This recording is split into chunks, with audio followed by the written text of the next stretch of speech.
नमस्कार, मैं दुर्गेश सूर्यवंशी स्वागत करता हूं आपका सिटी 24 उज्जैन में। आइए नजर डालते हैं आज के प्रमुख समाचार पर। भैरव जन्मोत्सव के अवसर पर विश्व प्रसिद्ध उज्जैन के काल भैरव मंदिर में भगवान भैरवनाथ का स्वर्ण के आभूषणों के साथ आकर्षक श्रृंगार किया गया।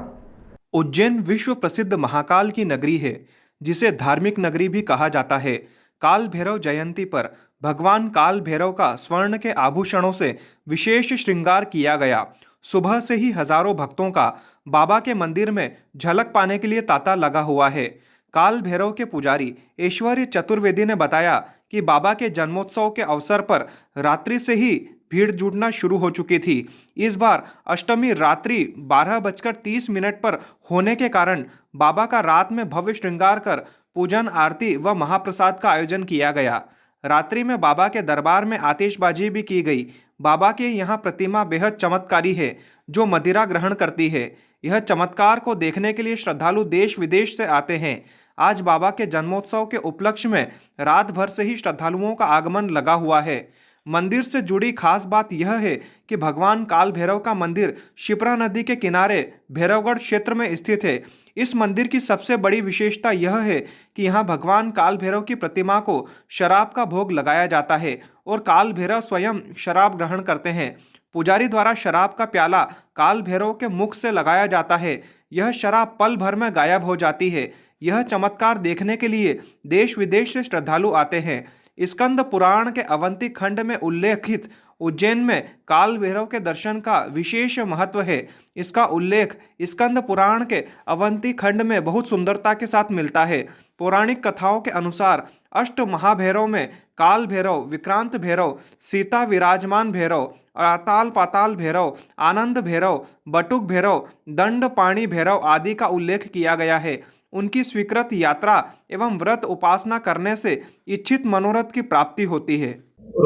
जी गुरु महाराज, आरती हुई थी रात को हवा की और श्रृंगार हुआ है, विशेष क्या महत्व? ये हमेशा की तरह भगवान को सप्तमी की रात्रि में भगवान का चोला श्रृंगार बदला जाता है और फिर महाआरती का आयोजन किया जाता है। उसी प्रकार से इस समय आज के समय पे अष्टमी रात को 12:30 बजे लगने के कारण कल रात में भी भगवान का चोला श्रृंगार किया गया, पूजन आरती महाआरती किया गया, प्रसादी वितरण किया गया। उसके बाद में आज फिर वही व्यवस्था फिर से दोहराई जाएगी, क्योंकि आज दिन भर की अष्टमी है। कल रात में 12 बजे लगी थी और आज भी रात में 12 बजे तक ही रहेगी। तो आज रात को 12 बजे फिर से चोला श्रृंगार करके बाबा को रात को 12 बजे महाआरती करके महाप्रसादी वितरण का आयोजन रहेगा। बाबा का कुछ केक कटेगा? हाँ, केक कटेगा, आतिशबाजी की जाएगी। आपका नाम बताइए। ऐश्वर्य दत्त चतुर्वेदी। विक्रम विश्वविद्यालय की परीक्षाओं में लगातार आती समस्याओं को लेकर अखिल भारतीय विद्यार्थी परिषद के कार्यकर्ताओं ने कुलपति से मुलाकात की। विक्रम विश्वविद्यालय में होने वाली परीक्षा और रिजल्ट को लेकर विश्वविद्यालय क्षेत्र के कॉलेजों के छात्रों को समस्याएं आ रही है। इसको लेकर अखिल भारतीय विद्यार्थी परिषद उज्जैन द्वारा लगातार आ रही रिजल्ट में गड़बड़ी व रिजल्ट में आ रही समस्याओं को लेकर कुलपति आचार्य अखिलेश कुमार पांडेय को अवगत कराया गया। वो कम से कम 4 से 5 बार यहाँ आ चुका है। उसने खुद ने लिफाफा लाके यहाँ पे बता चुका है कि बोले ये मेरे मतलब मार्क्स नहीं चढ़े थे, मेरे को अब्सेंट शो कर दिया गया था, तो ये मार्क्स मेरे चढ़ा दिए जाए। अब शुक्रवार के दिन विद्यार्थी खुद आके हाथ में देके गया है। उज्जैन महानगर मंत्री आदर्श चौधरी ने बताया कि ना तो यूनिवर्सिटी प्रशासन समय पर रिजल्ट दे रहा है, ना ही स्टूडेंट के रिजल्ट में आ रही समस्याओं को दूर कर रहा है। इसको लेकर कुलपति को अवगत कराया गया है। ये मतलब अभी इलेक्शन के रिजल्ट के कुछ समय से पहले विद्यार्थी तमाम पूरे संभाग भर से, उज्जैन संभाग भर से जो विद्यार्थी थे वो बार बार रिजल्ट के अपडेशन को लेकर के परेशान हो रहे थे। उनको एक तो विथहेल्ड कर दिया गया था। विथहेल्ड कर देने के बाद जब विद्यार्थी यहाँ गोपनीय विभाग में आया और बोला गया कि मुझे विथहेल्ड कर दिया गया, मेरे मार्क्स इस पर चढ़ाए नहीं गए।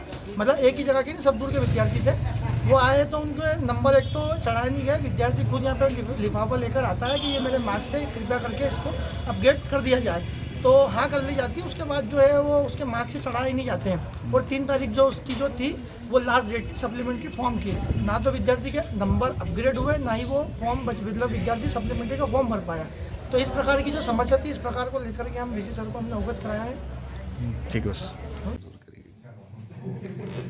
अभी कुछ बच्चे आए हैं विद्यार्थी परिषद के बच्चे हैं और उनके कुछ कॉलेजेस जो है वो सीसी और इसके नंबर नहीं भेजे थे, जिसके कारण उनका रिज़ल्ट विदल्ड हो गया है। अभी परीक्षा नियंत्रक इस पर जांच कर रहे हैं और अभी अपडेट रिजल्ट बहुत जल्दी उसको अपडेट करा देंगे। चाइना में तेज गति से फैल रही बच्चों की बीमारी को लेकर जिला प्रशासन अलर्ट हो गया है। जिला चिकित्सालय में बीमारी से निपटारे के लिए तैयारियां कर ली गई है। चीन में फेफड़े फुलाने वाली रहस्यमयी बीमारी को लेकर केंद्र सरकार ने कई राज्यों में अलर्ट जारी कर दिया है। इसके बाद राज्य सरकारों ने हेल्थ डिपार्टमेंट को सांस लेने से जुड़ी बीमारी की जानकारी के लिए तैयार रहने के निर्देश दिए हैं। दरअसल उज्जैन के सबसे बड़े जिला अस्पताल में भी वायरस से लड़ने के लिए पूरी तरह से संसाधन जुटा लिए गए हैं।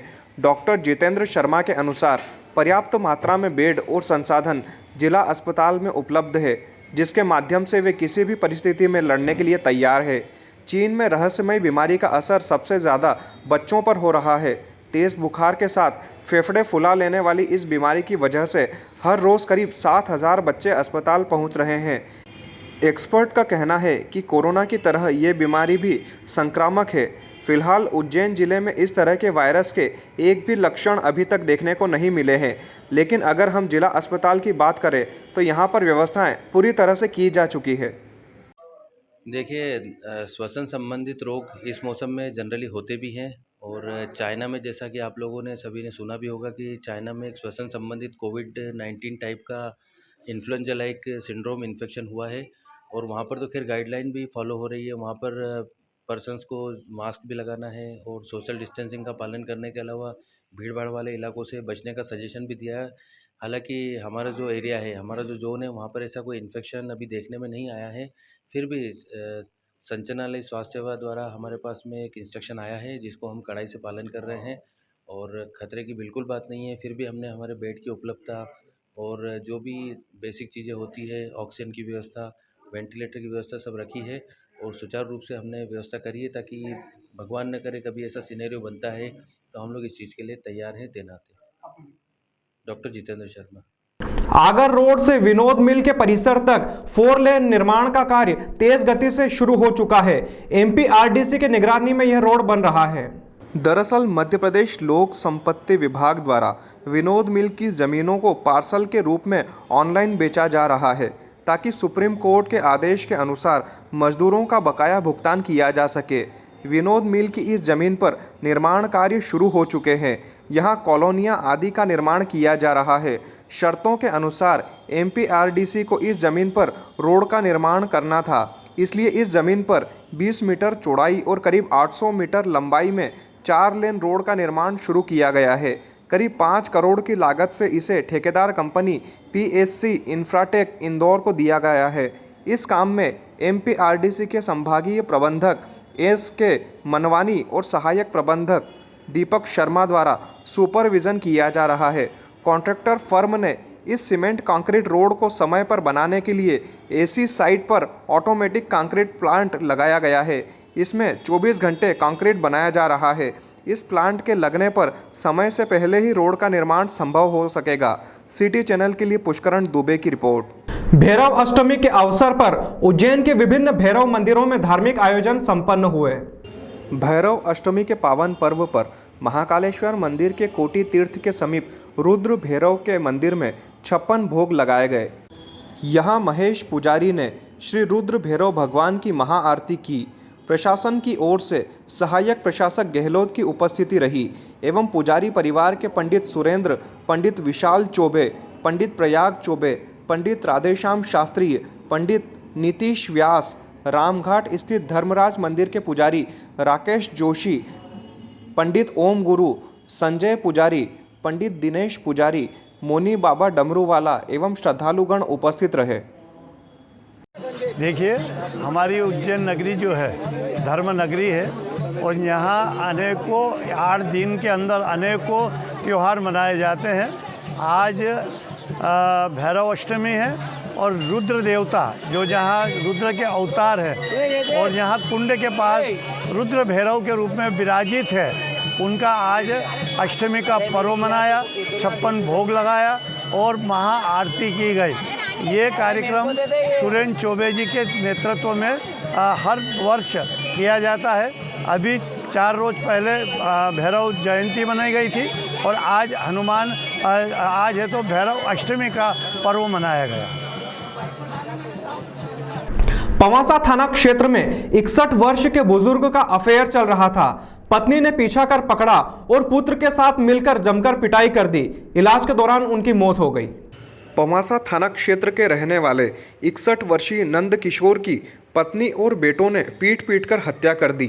एडिशनल एसपी जयंत सिंह राठौड़ ने जानकारी देते हुए बताया कि नंद किशोर का एक अन्य महिला से अफेयर चल रहा था। इसी बात की शंका पत्नी को कई दिनों से थी। कल रात को जब नंद किशोर घर से निकला तो पत्नी ने उसका पीछा किया और रंगे हाथों अन्य महिला के साथ पकड़ लिया। बाद में महिला ने अपने बेटे को भी फ़ोन करके घटना स्थल पर बुला लिया और जमकर नंद किशोर की पिटाई कर दी गई। घटना में नंद किशोर गंभीर रूप से घायल हो गया, जिसे उपचार के लिए वहीं लोग लेकर आए, लेकिन अस्पताल में उपचार के दौरान नंद किशोर की मौत हो गई। मामले में पवासा थाना पुलिस ने मर्ग कायम कर मामले की जांच शुरू कर दी है। वहीं आरोपियों से पूछताछ की जा रही है। पवासा थाना क्षेत्र में एक व्यक्ति की मौत हुई है, जिसमें रात्रि में ये आया है कि उनके साथ मारपीट की गई थी उनकी पत्नी और एक उनके बेटे द्वारा। तो अस्पताल में एडमिट किया गया था। रात में उनकी मृत्यु हुई है। पुलिस थाना पवासा में मर्ग कायम करके उसकी जांच की जा रही है। मौत हुई है और 61 साल की नंद किशोर। फिलहाल वक्त हो गया है एक ब्रेक का। मिलते हैं ब्रेक के बाद। जय श्री महाकाल। आप सभी शहरवासियों को माहेश्वरी नमकीन की ओर से दीपावली की हार्दिक शुभकामना। इस बार दीपावली मनाइए उज्जैन के प्रसिद्ध माहेश्वरी के नमकीन एवं मिठाइयों के साथ। माहेश्वरी के नमकीन एवं मिठाइयाँ, स्वाद ऐसा जो सबके मन भाए, शुद्धता एवं स्वाद का अद्भुत संगम। माहेश्वरी के नमकीन एवं मिठाइयाँ eat right approve RO water से निर्मित शुद्ध एवं कम फैट में बना हुआ नमकीन, लेबोरेटरी टेस्ट क्वालिटी। और हाँ, माहेश्वरी नमकीन पर एक बार तेल के इस्तेमाल के बाद दोबारा जले हुए तेल का इस्तेमाल नहीं होता। नमकीन में 120 तरह की वैरायटियों का अद्भुत संगम, स्वाद ऐसा जो सबकी जुबान पर चढ़ जाए। माहेश्वरी के नमकीन एवं मिठाइयाँ होटल साईं पैलेस के पास, महाकाल वाणिज्य के सामने, नानाखेड़ा, उज्जैन। माहेश्वरी नमकीन की एक और ब्रांच अमर सिंह मार्ग, फ्रीगंज, उज्जैन। माहेश्वरी नमकीन आपसे निवेदन करता है कि राष्ट्रहित में मतदान अवश्य करें। मतदान आपका अधिकार है।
ब्रेक के बाद पुनः आपका स्वागत है। चलिए बढ़ते हैं अगले समाचार की ओर। उज्जैन में ठंड का प्रकोप लगातार बढ़ता जा रहा है। लगातार चलती सर्द हवाओं के कारण 2 पहिया वाहन चालकों को काफी समस्याएं आ रही है। उज्जैन में पिछले 2 दिनों से मौसम में ठंडक घुल गई है। लोग दिन में भी गर्म कपड़ों के सहारे बाहर निकल रहे हैं। खासकर 2 पहिया वाहन चालक तो गर्म कपड़ों के साथ साथ हाथ और कान सहित सिर को भी कवर करके बाहर निकल रहे हैं। मंगलवार सुबह से ही उज्जैन शहर में मौसम ठंडा रहा है। सुबह से धूप नहीं निकलने के कारण सर्द हवा दो पहिया वाहन चालकों को परेशान करती रही। शासकीय जीवाजी वेधशाला के अधीक्षक डॉक्टर आर.पी. गुप्त ने बताया कि उत्तरी हवा का दौर शुरू हो चुका है। कोहरा और बादल छाए रहने की स्थिति 8 दिसंबर तक रह सकती है। उत्तर की ओर से हवा चलने के बाद बादल छटना शुरू होंगे। इस दौरान हवा से ठंड भी तेज होगी। वेधशाला में दर्ज तापमान की स्थिति देखें तो 1 दिसंबर को अधिकतम तापमान 25 डिग्री और न्यूनतम 19.5 डिग्री रहा था। वहीं 3 दिसंबर को अधिकतम तापमान 29.5 डिग्री और न्यूनतम 19 डिग्री रहा। सोमवार को भी अधिकतम तापमान 23.2 डिग्री रहा तो वहीं न्यूनतम तापमान की स्थिति 19 डिग्री दर्ज की गई। बीती रात का न्यूनतम तापमान 1 डिग्री घटकर 18 डिग्री जा पहुंचा, जिससे शहर में ठंडक बढ़ गई है। उज्जैन वासियों के इंतजार के बाद एक नई परंपरा के रूप में पूर्णिमा के पश्चात कार्तिक मेला प्रारंभ होने जा रहा है। नगर निगम द्वारा जल्द ही इसका शुभारंभ किया जा सकता है। मोक्षदायिनी शिप्रा नदी के किनारे कार्तिक पूर्णिमा से शुरू होने वाला लोक पारंपरिक मेला अब 1-2 दिन में शुरू होने की तैयारी में है। यह भी संभावना है कि बुधवार से ही मेले का उद्घाटन किया जाए। इसके लिए नगर निगम को अच्छी आय होने की संभावना है। शिप्रा तट पर कार्तिक मेला यूं तो हर साल कार्तिक पूर्णिमा से शुरू हो जाता है, लेकिन इस बार विधानसभा चुनाव की आचार संहिता के कारण यह पूर्णिमा के दिन से शुरू नहीं हो सका। आचार संहिता खत्म हो जाने के बाद नगर निगम प्रशासन 1-2 दिन में इसे शुरू कर सकता है। मंगलवार को इस मामले में महापौर मुकेश टटवाल, पार्षदों और निगम आयुक्त सहित अन्य अधिकारी के बीच बैठक हुई। इसमें मेले को लेकर चर्चा की गई। नगर निगम आयुक्त और महापौर ने चर्चा कर उद्घाटन की तारीख तय की। झूलों और दुकानों के ठेके दिए जा चुके हैं। शेष झूलों एवं दुकानों के लिए भी टेंडर लगाए जा चुके हैं। जो भी समय सीमा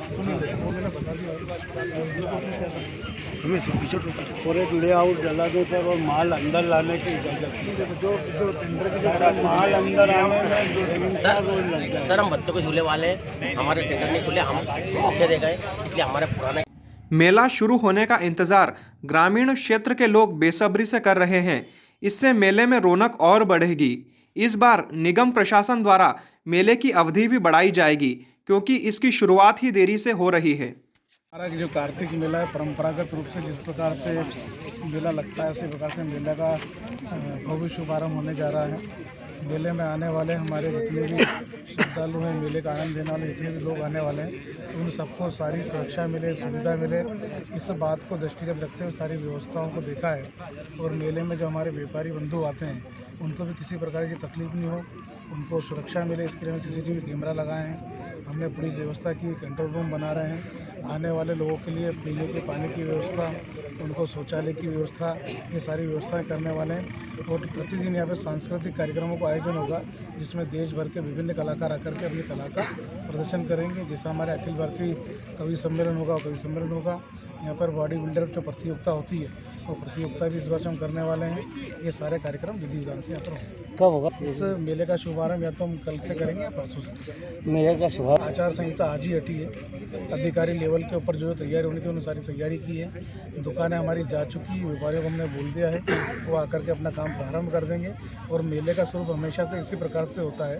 मेला प्रारंभ होने के बाद में धीरे धीरे 2-5 दिनों में जमता है। कितने दिनों का मेला रहेगा इस बार? कितने? पूरा 1 माह का मेला रहेगा। उत्तर प्रदेश संस्कृति विभाग द्वारा आयोजित अंतर्राष्ट्रीय फिल्म महोत्सव में उज्जैन के कला साधकों का सम्मान किया गया।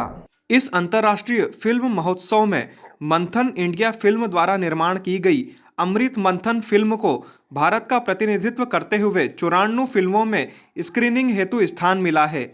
इसके बाद अंतर्राष्ट्रीय फिल्म महोत्सव की अंतिम पुरस्कार और सम्मान संध्या में 94 फिल्मों में से अमृत मंथन को सर्वश्रेष्ठ डॉक्यूमेंट्री फिल्म का प्रथम पुरस्कार दिया गया है।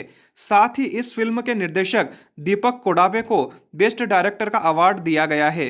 3 दिनों तक चलने वाले इस अंतर्राष्ट्रीय फिल्म महोत्सव में अतिथि के रूप में पूर्व केंद्रीय मंत्री मुख्तार अब्बास नकवी, निदेशक प्रकाश झा, लेखक एवं निर्देशक रूमी जाफरी, अभिनेता सुधीर पांडे, अभिनेत्री देवाश्री रॉय, मधुरिमा तुली, निर्माता निर्देशक विनोद गनाला, निर्देशक अश्विनी अय्यर तिवारी और IFSC के अध्यक्ष देवेंद्र खंडेलवाल उपस्थित रहे।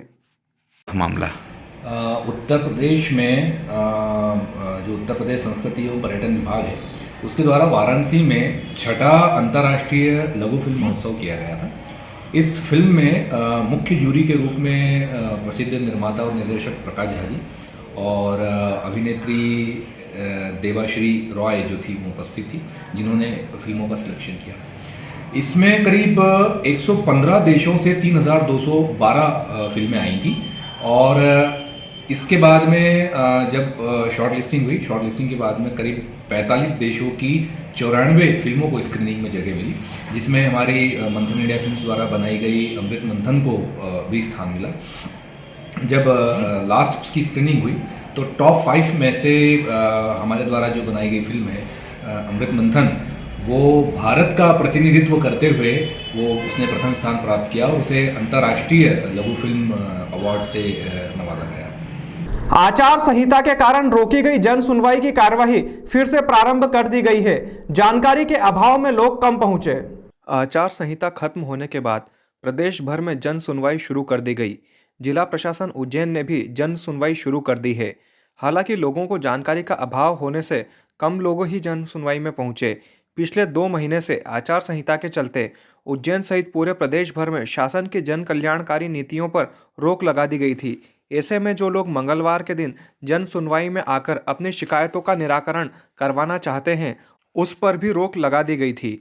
4 दिसंबर की देर शाम चुनाव आयोग की तरफ से आचार संहिता हटने का आदेश जारी हुआ, लेकिन इसकी सूचना आम जनता तक प्रॉपर नहीं पहुंच पाई।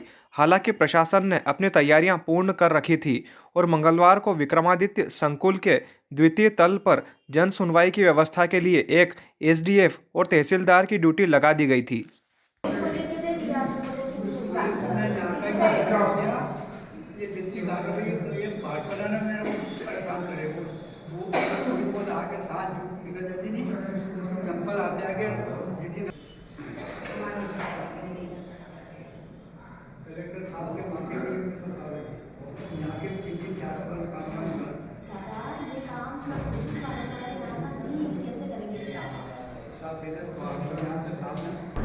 आज के अंक में फिलहाल इतना ही। अगले अंक में फिर मुलाकात होगी, तब तक के लिए नमस्कार।